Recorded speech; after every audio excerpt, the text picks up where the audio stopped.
딸아기 김동인 지음.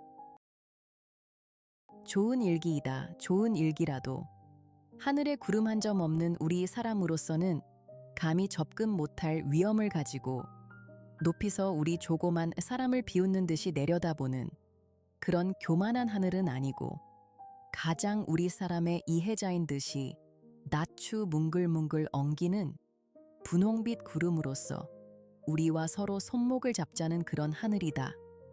사랑의 하늘이다.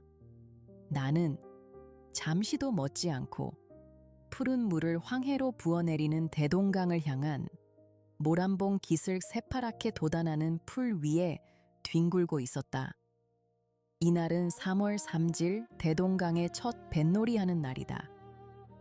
까맣게 내려다 보이는 물 위에는 결결이 반짝이는 물결을 푸른 놀이배들이 타고 넘으며 거기서는 봄 향기에 취한 형형색색의 선율이 우단보다도 부드러운 봄 공기를 흔들면서 날아온다. 그러고 거기서 기생들의 노래와 함께 날아오는 조선 아악은 느리게, 길게, 유창하게, 부드럽게, 그러고 또 애처롭게 모든 봄의 정다움과 끝까지 조화하지 않고는 안 두겠다는 듯이 대동강에 흐르는 시커먼 봄물, 청류벽에 돋아나는 푸르른 풀어음, 심지어 사람의 가슴 속에 봄에 뛰노는 불붙는 핏줄기까지라도 습기 많은 봄 공기를 다리 놓고 떨리지 않고는 두지 않는다. 봄이다. 봄이 왔다. 부드럽게 부는 조그만 바람이 시커먼 조선소를 꿰며 또는 돋아나는 풀을 스치고 지나갈 때 그 음악은 다른 데서는 듣지 못할 아름다운 음악이다. 아, 사람을 취케 하는 푸르른 봄의 아름다움이여. 15살부터의 동경 생활에 마음껏 이런 봄을 보지 못하였던 나는 늘 이것을 보는 사람보다 곱 이상의 감명을 여기서 받지 않을 수 없다. 평양성 내에는 겨우 툭툭 터진 땅을 헤치면 파릇파릇 돋아나는 나무새기와 돋아나려는 버들의 어음으로 봄이 온 줄 알 뿐 아직 완전히 봄이 안 이르렀지만 이 모란봉 일대와 대동강을 넘어 보이는 가나안 옥토를 연상시키는 장림에는 마음껏 봄의 정다움이 이르렀다. 그러고 또 꽤 자란 밀보리들로 새파랗게 장식한 장림의 그 푸른빛, 만족한 웃음을 띠고 그 벌에 서서 내다보는 농부의 모양은 보지 않아도 생각할 수가 있다. 구름은 자꾸 하늘을 날아다니는 모양이다. 그 밀 위에 비치었던 구름의 그림자는 그 구름과 함께 저편으로 물러가며 거기는 세계를 아까 만들어 놓은 것 같은 새로운 녹빛이 퍼져나간다. 바람이나 조금 부는 때는 그 잘 자란 밀들은 물결같이 누웠다 일어났다 일록길청으로 춤을 춘다. 그리고 봄의 한가함을 찬송하는 솔개들은 높은 하늘에서 동그라미를 그리면서 더욱더 아름다운 봄의 향기로운 정취를 더한다. 다스한 봄정의 솟아나리다. 다스한 봄정의 솟아나리다. 나는 두어 번 소리 나게 읊은 뒤에 담배를 붙여 물었다. 담뱃내는 무럭무럭 하늘로 올라간다. 하늘에도 봄이 왔다. 하늘은 낮았다. 모란봉 꼭대기에 올라가면 넉넉히 만질 수가 있으리만큼 하늘은 낮다. 그리고 그 낮은 하늘보담은 오히려 더 높이 있는 듯한 분홍빛 구름은 뭉글뭉글 엉기면서 이리저리 날아다닌다. 나는 이러한 아름다운 봄 경치에 이렇게 마음껏 봄의 속삭임을 들을 때는 언제든 유토피아를 아니 생각할 수 없다. 우리가 시시각각으로 애를 쓰며 수고하는 것은 그 목적은 무엇인가? 역시 유토피아 건설에 있지 않을까? 유토피아를 생각할 때는 언제든 그 위대한 인격의 소유자며 사람의 위대함을 끝까지 즐긴 진나라 시황을 생각지 않을 수 없다. 우리가 어찌하면 죽지를 아니할까 하여 소년 300을 배에 태워 불사약을 구하려 떠나보내며 예술의 사치를 다하여 아방궁을 지으며 매일 시나 몇천 명과 잔치로서 즐기며 이리하여 여기 한 유토피아를 세우려던 시황은 몇만의 역사가가 어떻다고 욕을 하든 그는 참말로 인생의 향락자이며 역사 이후에 제일 큰 위인이라고 할 수가 있다. 그만한 순전한 용기 있는 사람이 있고야 우리 인류의 역사는 끝이 날지라도 한 사람을 가졌었다고 할 수 있다. 큰 사람이었었다. 하면서 나는 머리를 흔들었다. 이때다 기자묘 근처에서 무슨 슬픈 음률이 봄 공기를 진동시키며 날아오는 것이 들렸다. 나는 무심코 귀를 기울였다. 영유 배따락이다. 그것도 웬만한 광대나 기생은 발꿈치에도 믿지 못하리만큼 그만큼 그 배따라기의 주인은 잘 부르는 사람이었다. 비나이다 비나이다. 산천후토 일월성신 하나님 전 비나이다. 신라 같은 우리 목숨 살려달라 비나이다. 에야 어그여지야. 여기까지 이르렀을 때에 저편 아래 물에서 장고 소리와 함께 기생의 노래가 울리어 오며 배따라기는 그만 안 들리게 되었다. 나는 2년 전 한여름을 영유서 지내본 일이 있다. 배따라기의 본고장인 영유를 몇 달 있어 본 사람은 그 배따라기에 대하여 언제든 한 속절없는 애처로움을 깨달을 것이다. 영유, 이름은 모르지만 액산에 올라가서 내다보면 앞은 망망한 황해이니 그곳 저녁 때의 경치는 한 번 본 사람은 영구히 잊을 수가 없으리라. 불덩이 같은 커다란 시뻘건 해가 남실남실 넘치는 바다의 도로 빠질 듯 도로 솟아오를 듯 춤을 추며 거기서 때때로 보이지 않는 배에서 배따라기만 슬프게 날아오는 것을 들을 때엔 눈물 많은 나는 때때로 눈물을 흘렸다. 이로 보아서 어떤 원의 아내가 자기의 모든 영화를 낡은 신같이 내어던지고 뱃사람과 정처 없는 물길을 떠났다. 함도 믿지 못할 말이랄 수가 없다. 영유서 돌아온 뒤에도 그 배따라기는 내 마음에 깊이 새기어져 잊으려야 잊을 수가 없었고 언제 한번 다시 영유를 가서 그 노래를 한 번 더 들어보고 그 경치를 다시 한번 보고 싶은 생각이 늘 떠나지를 않았다. 장고 소리와 기생의 노래는 멎고 배따라기만 구슬프게 날아온다. 결결이 부는 바람으로 말미암아 때때로는 들을 수가 없으되 나의 기억과 곡조를 종합하여 들은 배따라기는 이 대목이다. 강변에 나왔다가 나를 보더니만 혼비백산하여 꿈인지 생시인지 와르륵 달려들어 섬섬옥수로 붙여잡고 호천만극하는 말이 하늘로서 떨어지며 땅으로서 솟아났나 바람결에 묻어오고 구름길에 쎄어왔나 이리 서로 붙들고 울음을 제 1, 2 제인이며 일가 친척이 모두 모여 여기까지 들은 나는 마침내 참지 못하고 벌떡 일어서서 소나무 가지에 걸었던 모자를 내려 쓰고 그곳을 찾으러 모란봉 꼭대기에 올라섰다. 꼭대기는 좀 더 노랫소리가 잘 들린다. 그는 배따라기의 맨 마지막 여기를 부른다. 밥을 빌어서 죽을 쏠지라도 제발 덕분에 뱃놈 노릇은 하지 마라 에 야 어그여지야 그의 소리로써 방향을 찾으려던 나는 그만 그 자리에 섰다. 어딘가 기자묘 혹은 을밀대 그러나 나는 오래 서 있을 수가 없었다. 어떻든 찾아보자 하고 현무문으로 가서 문 밖에 썩 나섰다. 기자묘의 깊은 솔밭은 눈앞에 쫙 퍼진다. 어딘가? 나는 또 물어보았다. 이때에 그는 또다시 배따라기를 시초부터 부른다. 그 소리는 왼편에서 온다. 왼편이구나 하면서 소리 나는 곳을 더듬어서 소나무 틈으로 한참 돌다가 겨우 기자묘치고는 그중 하늘이 넓고 밝은 곳에 혼자서 뒹굴고 있는 그를 찾아내었다. 나의 생각한 바와 같은 얼굴이다. 얼굴, 코, 입, 눈, 몸집이 모두 네모나고 그의 이마에 굵은 주름살과 시커먼 눈썹은 고생 많이 함과 순진한 성격을 나타낸다. 그는 어떤 신사가 자기를 들여다보는 것을 보고 노래를 그치고 일어나 앉는다. 왜? 그냥 하지요. 하면서 나는 그의 곁에 가 앉았다. 뭐, 할 뿐 그는 눈을 들어서 터진 하늘을 쳐다본다. 좋은 눈이었다. 바다의 넓고 큼이 유감없이 그의 눈에 나타나 있다. 그는 뱃사람이라 나는 짐작하였다.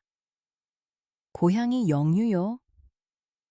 예, 뭐 영유서 나기는 했디만 한 20년 영윤 가보디도 않았시오. 왜 20년씩 고향을 안 가요? 사람의 일이라니 마음대로 됩대까? 그는 왜 그러는지 한숨을 짓는다. 거저 운명이 대일 힘셉디다. 운명의 힘이 제일 세다는 그의 소리는 사귀지 못할 원한과 뉘우침이 섞여 있다. 그래요? 나는 다만 그를 건너다 볼 뿐이다. 한참 잠잠하니 있다가 나는 다시 말하였다. 자, 노형의 경험담이나 한번 들어봅시다. 감출 일이 아니면 한번 이야기해 보소. 뭐, 감출 일은? 그럼 어디 들어봅시다 그려. 그는 다시 하늘을 쳐다보았다. 그러나 좀 있다가 하디요 하면서 내가 담배를 붙이는 것을 보고 자기도 담배를 붙여 물고 이야기를 꺼낸다. 니 치디도 않는 19년 전 8월 열 하룻날 일인데요. 하면서 그가 이야기한 바는 대략 이와 같은 것이다. 그의 살던 마을은 영유 고을서 한 20리 떠나 있는 바다를 향한 조그만 어촌이다. 그의 살던 조그만 마을, 30집쯤 되는 에서는 그는 꽤 유명한 사람이었다. 그의 부모는 모두 열댓세 났을 때 돌아갔고 남은 사람이라고는 곁집에 딴살림하는 그의 아우 부처와 그 자기 부처뿐이었다. 그들 형제가 그 마을에서 제일 부자이고 또 제일 고기잡이를 잘하였고 그중 글이 있었고 배따라기도 그 마을에서 빼나게 그 형제가 잘 불렀다. 말하자면 그 형제가 그 동네의 대표적 사람이었다. 8월 보름은 추석 명절이다. 8월 열 하룻날 그는 명절에 쓸 장도 볼 겸 그의 아내가 늘 부러워하는 거울도 하나 사올 겸 장으로 향하였다. 당손네 집에 있는 것보다 큰 것이요. 니띠 말고요. 그의 아내는 길까지 따라 나오면서 잊지 않도록 부탁하였다. 안 잊어 하면서 그는 떠오르는 새빨간 햇빛을 앞으로 받으면서 자기 마을을 나섰다. 그는 아내를 이렇게 말하기는 우습지만 고와했다. 그의 아내는 촌에는 드물도록 연연하고도 예쁘게 생겼다. 그는 내게 이렇게 말하였다. 성내 평양 댄주골 갈보촌 을 가도 그만한 거 쉽디 않카시오. 그러니까 촌에서는 그리고 그 당시에는 남에게 우습게 보이도록 그 내외의 새는 좋았다. 늙은이들은 계집에게 혹하지 말라고 흔히 그에게 권고하였다. 부처의 새는 좋았지만 아니 오히려 좋음으로 그는 아내에게 샘을 많이 하였다. 그러고 그의 아내는 시기를 받을 일을 많이 하였다. 품행이 나쁘다는 것이 아니라 그의 아내는 대단히 천진스럽고 쾌활한 성질로서 아무에게나 말 잘하고 애교를 잘 부렸다. 그 동네에서는 무슨 명절이나 되면 집이 그중 정결함을 핑계 삼아 젊은이들은 모두 그의 집에 모이고 하였다. 그 젊은이들은 모두 그의 아내에게 아즈만이라 부르고 그의 아내는 아즈바니 아즈바니 하며 그들과 짓거리고 즐기며 그 웃기 잘하는 입에는 늘 웃음을 흘리고 있었다. 그럴 때마다 그는 한편 구석에서 눈만 힐근거리며 있다가 젊은이들이 돌아간 뒤에는 불문곡직하고 아내에게 덤벼들어 발길로 차고 때리며 이전에 사다 주었던 것을 모두 걷어 올린다. 싸움을 할 때에는 언제든 곁집에 있는 아우 부처가 말리러 오며 그렇게 되면 언제든 그는 아우 부처까지 때려 주었다. 그가 아우에게 그렇게 구는 데는 이유가 있었다. 그의 아우는 시골 사람에게는 쉽지 않도록 늠름한 위엄이 있었고 맨날 바닷바람을 쏘였지만 얼굴이 희었다. 이것뿐으로도 시기가 된다 하면 되지만 특별히 아내가 그의 아우에게 친절히 하는 데는 그는 속이 끓어 못 견디었다. 그가 영유를 떠나기 반년 전쯤, 다시 말하자면 그가 거울을 사러 장에 갈 때부터 반년 전쯤 그의 생일날이었다. 그의 집에서는 음식을 차려서 잘 먹었는데 그에게는 괴상한 버릇이 있었으니 맛있는 음식은 남겨두었다가 좀 이따 먹고 하는 것이 습관이었다. 그의 아내도 이 버릇은 잘 알 터인데 그의 아우가 점심때쯤 오니까 아까 그가 아껴서 남겨두었던 그 음식을 아우에게 주려 하였다. 그는 눈을 부릅뜨고 못 주리라고 암호하였지만 아내는 그것을 보았는지 못 보았는지 그의 아우에게 주어버렸다. 그는 마음속이 잠옷 편치 못하였다. 트집만 있으면 인연을. 그는 마음먹었다. 그의 아내는 시아우에게 상을 준 뒤에 물러오다가 그만 그의 발을 조금 밟았다. 인연. 그는 힘껏 발을 들어서 아내를 냅다 찼다. 그의 아내는 상 위에 거꾸러졌다가 일어난다. 인연. 사나이 발을 짓밟는 년이 어디 있어. 거 좀 밟아서 발이 부러졌을까? 아내는 낯이 새빨개져서 울음 섞인 소리로 고함친다. 인연. 말대답이. 그는 일어서서 아내의 머리채를 휘어잡았다. 형님, 왜 이리십니까? 아우가 일어서면서 그를 붙잡았다. 가만 있거라 이놈의 자식 하며 그는 아우를 밀친 뒤에 아내를 되는 대로 내리찌었다. 죽일년, 인연, 나가거라. 죽여라, 죽여라. 난 죽어도 이 집에선 못 나가. 못 나가? 못 나가디 않고 네 집이게 이때다. 그의 마음에는 그 못 나가겠다는 아내의 마음이 푹 들이박혔다. 그 이상 때리기가 싫었다. 우두커니 눈만 흘기고 있다가 그는 망할년, 그럼 내가 나갈라 하고 그만 문 밖으로 뛰어나와서 형님 어디 갑니까? 하는 아우의 말에는 대답도 안 하고 곁동네 탁주집으로 뒤도 안 돌아보고 가서 거기 있는 술 파는 계집과 술상 앞에 마주 앉았다. 그날 저녁 얼근이 취한 그는 아내를 위하여 떡을 한 돈 어치 사가지고 집으로 돌아왔다. 이리하여 또 서너 달은 평화가 이르렀다. 그러나 이 평화가 언제까지든 계속될 수가 없었다. 그의 아우로 말미암아 또 평화는 쪼개져 나갔다. 5월 초승부터 영유 고을 출입이 잦던 그의 아우는 5월 금음께부터는 고을서 며칠씩 묵어 오는 일이 많았다. 함께 고을에 첩을 얻어두었다는 소문이 퍼졌다. 이 소문이 있은 뒤는 아내는 그의 아우가 고을 들어가는 것을 벌레보다도 더 싫어하고 며칠 묵거나 오는 때면 곧 아우의 집으로 가서 그와談판을 하며 심지어 동서되는 아우의 처에게까지 못 가게 하지 않는다고 싸우는 일이 있었다. 7월 초승께 그의 아우는 고을에 들어가서 열흘쯤 묵어 온 일이 있었다.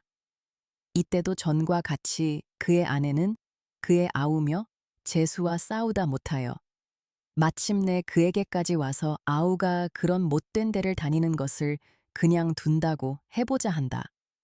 그 꼴을 곱게 보지 않았던 그는 첫마디로 고함을 쳤다. 내게 상관이 무해가? 듣기 싫다. 못난둥이. 아우가 그런 데를 댕기는 걸 말리디도 못하고. 분김에 이렇게 그의 아내는 고함쳤다. 2년 무얼. 그는 벌떡 일어섰다. 못난둥이. 그 말이 차에 끝나기 전에 그의 아내는 악소리와 함께 그 자리에 거꾸러졌다. 2년. 사나이에게 그따윈 말버릇 어디서 배완? 애미네 때리는 건 어디서 배웠노? 못난둥이. 그의 아내는 울음소리로 부르짖었다. 작년 그냥?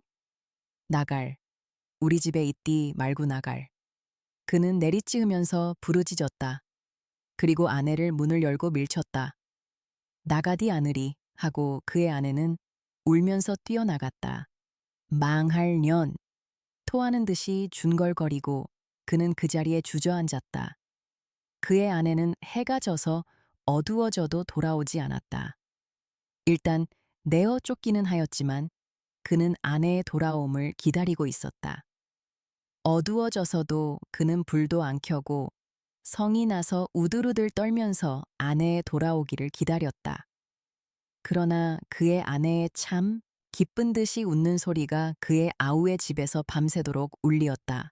그는 움쩍도 안 하고 그 자리에 앉아서 밤을 새운 뒤에 새벽 동터 올 때 아내와 아우를 죽이려고 부엌에 가서 식칼을 가지고 들어와서 문을 벌컥 열었다.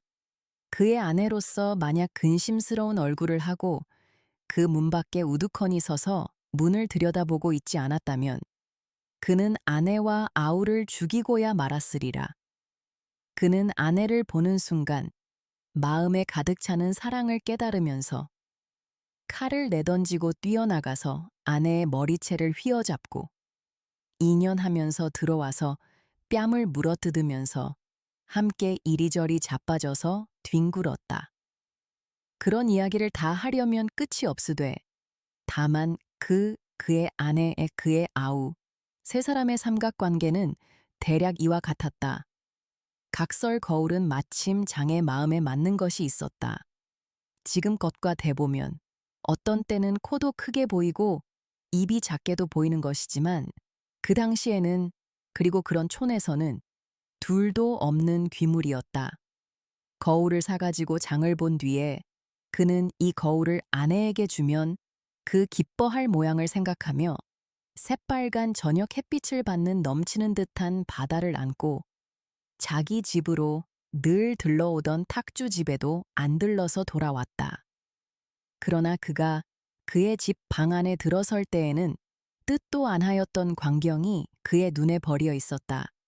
방 가운데는 떡상이 있고 그의 아우는 수건이 벗어져서 목 뒤로 늘어지고 저고리 고름이 모두 풀어져 가지고 한편 모퉁이에 서 있고 아내도 머리채가 모두 뒤로 늘어지고 치마가 배꼽 아래 늘어지도록 되어 있으며 그의 아내와 아우는 그를 보고 어찌할 줄을 모르는 듯이 움쩍도 안 하고 서 있었다. 세 사람은 한참 동안 어이가 없어서 서 있었다.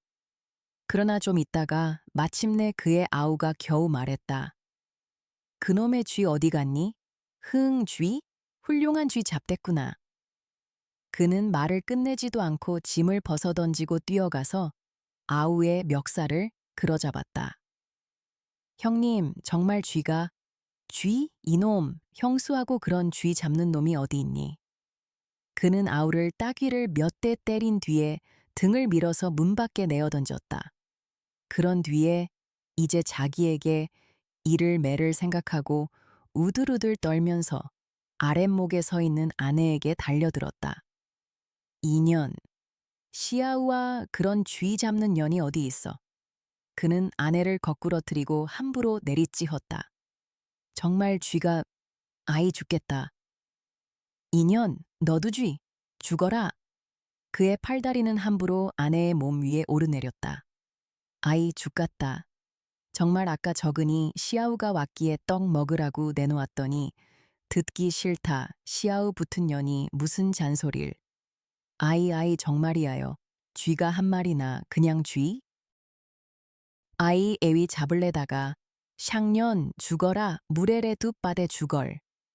그는 실컷 때린 뒤에 아내도 아우처럼 등을 밀어내어 쫓았다. 그 뒤에 그의 등으로 고기 배때기에 장사해라 하고 토하였다. 분풀이는 실컷 하였지만 그래도 마음속이 잠옷 편치 못하였다. 그는 아랫목으로 가서 바람벽을 의지하고 실신한 사람같이 우두커니 서서 떡 상만 들여다보고 있었다. 1시간, 2시간 서편으로 바다를 향한 마을이라 다른 곳보다는 늦게 어둡지만 그래도 술시쯤 되어서는 깜깜하니 어두웠다. 그는 불을 켜려고 바람벽에서 떠나서 성냥을 찾으러 돌아갔다. 성냥은 늘 있던 자리에 있지 않았다. 그래서 여기저기 뒤적이노라니까 어떤 낡은 옷뭉치를 들칠 때에 문득 쥐 소리가 나면서 무엇이 후덕덕 뛰어나온다. 그리하여 저편으로 기어서 도망한다. 역시 쥐됐구나. 그는 조그만 소리로 부르짖었다. 그리고 그만 그 자리에 맥없이 덜썩 주저앉았다. 아까 그가 보지 못한 때의 광경이 활동사진과 같이 그의 머리에 지나갔다. 아우가 집에를 온다. 아우에게 친절한 아내는 떡을 먹으라고 아우에게 떡상을 내놓는다. 그때에 어디선가 쥐가 한 마리 뛰어나온다. 둘, 아우와 아내, 이선은 쥐를 잡노라고 돌아간다. 한참 성화시키던 쥐는 어느 구석에 숨어버린다. 그들은 쥐를 찾느라고 뒤룩거린다. 그럴 때에 그가 집에 들어선 것이다. 샹년, 좀 있으면 안 들어오리. 그는 억지로 마음 먹고 그 자리에 드러누웠다. 그러나 아내는 밤이 가고 날이 밝기는커녕 해가 중천에 올라도 돌아오지를 않았다. 그는 차차 걱정이 나서 찾아보러 나섰다. 아우의 집에도 없었다. 동네를 모두 찾아보아도 본 사람도 없다 한다. 그리하여 낮쯤 한 3살이 내려가서 바닷가에서 겨우 아내를 찾기는 찾았지만 그 아내는 이전 같은 생기로 찬산 아내가 아니요. 몸은 물에 불어서 곱이나 크게 되고 이전에 늘 웃음을 흘리던 예쁜 입에는 거품을 잔뜩 문 죽은 아내였다. 그는 아내를 업고 집으로 돌아오기까지 정신이 없었다. 이튿날 간단하게 장사를 하였다. 뒤에 따라오는 아우의 얼굴에는 형님, 이게 웬 일이오니까 하는 듯한 원망이 있었다. 장사를 지낸 이튿날부터 아우는 그 조그만 마을에서 없어졌다. 하루 이틀은 심상히 지냈지만 닷새 엿새가 지나도 아우는 돌아오지 않았다. 그래서 알아보니까 꼭 그의 아우같이 생긴 사람이 5, 6일 전에 맷산자 보따리를 하여진 뒤에 시뻘건 저녁 해를 등으로 받고 더벅더벅 동쪽으로 가더라 한다. 그리하여 열흘이 지나고 20날이 지났지만 한 번 떠난 그의 아우는 돌아올 길이 없고 혼자 남은 아우의 아내는 매일 한숨으로 세월을 보내게 되었다. 그도 이것을 잠자코 보고 있을 수가 없었다. 그 불행의 모든 죄는 죄 그에게 있었다. 그도 마침내 뱃사람이 되어 적으나마 아내를 삼킨 바다와 늘 접근하며 가는 곳마다 아우의 소식을 알아보려고 어떤 배를 얻어 타고 물길을 나섰다. 그는 가는 곳마다 아우의 이름과 모습을 말하여 물었으나 아우의 소식은 알 수가 없었다. 이리하여 꿈결같이 10년을 지내서 9년 전 가을 탁탁히 낀 안개를 꿰며 연한 바다를 지나가던 그의 배는 몹시 부는 바람으로 말미암아 파선을 하여 벗 몇 사람은 죽고 그는 정신을 잃고 물 위에 떠돌고 있었다. 그가 겨우 정신을 차린 때는 밤이었었다. 그리고 어느덧 그는 뭇 위에 올라와 있었고 그를 말리느라고 새빨갛게 피워놓은 불빛으로 자기를 간호하는 아우를 보았다. 그는 이상히도 놀라지도 않고 천연하게 물었다. 너 어디케 여기 완? 아우는 잠자코 한참 있다가 겨우 대답하였다. 형님, 거저 다 운명이오에다. 따뜻한 불기운에 깜빡 잠이 들려다가 그는 화닥닥 깨면서 또 말했다. 10년 동안에 되게 파랬구나. 형님, 나도 변했거니와 형님도 몹시 늙으셨쇠다. 이 말을 꿈결같이 들으면서 그는 또 혼혼히 잠이 들었다. 그리하여 두어 시간, 꿀보다도 단 잠을 잔 뒤에 깨어보니 아까 같이 새빨간 불은 피어 있지만 아우는 어디로 갔는지 없어졌다. 곁에 사람에게 물어보니까 아우는 형의 얼굴을 물끄러미 한참 들여다보고 있다가 새빨간 불빛을 등으로 받으면서 터벅터벅 아무 말 없이 어둠 가운데로 새우러졌다 한다. 이튿날 아무리 알아보아야 그의 아우는 종적이 없어지고 알 수 없으므로 그는 할 일 없이 다른 배를 얻어 타고 또 물길을 떠났다. 그리하여 그의 배가 해주에 이르렀을 때 그는 해주장에 들어가서 무엇을 사려다가 저편 맞은편 가게에 걸핏 그의 아우 같은 사람이 있으므로 뛰어가서 보니 그는 벌써 없어졌다. 배가 해주에는 오래 머물지 않으므로 그의 마음은 해주에 남겨두고 또다시 바닷길을 떠났다. 그 뒤 3년을 이리저리 돌아다녔어도 아우는 다시 볼 수가 없었다. 그리하여 3년을 지내서 지금부터 6년 전에 그의 탄 배가 강화도를 지날 때에 바다를 향한 가파로운 모해편에서 바다를 향하여 날아오는 배따라기를 들었다. 그것도 어떤 구절과 곡조는 그의 아우 특식으로 변경된 그의 아우가 아니면 부를 사람이 없는 그 배따라기이다. 배가 강화대는 머무르지 않아서 그저 지나갔으나 인천서 열흘쯤 머무르게 되었으므로 그는 곧 내려서 강화도로 건너가 보았다. 거기서 이리저리 찾아다니다가 어떤 조그만 객주 집에서 물어보니 이름도 그의 아우요 생긴 모습도 그의 아우인 사람이 묵어 있기는 하였으나 사나흘 전에 도로 인천으로 갔다 한다. 그는 곧 돌아서서 인천으로 건너와서 찾아보았지만 그 조그만 인천서도 그의 아우를 찾을 바가 없었다.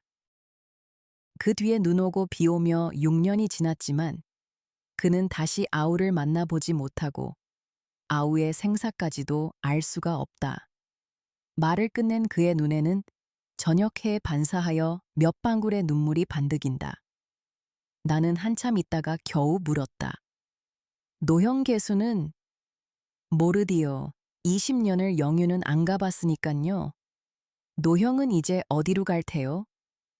겉도 모르디요. 덩처가 있나요? 바람 부는 대로 몰려 댕기디요.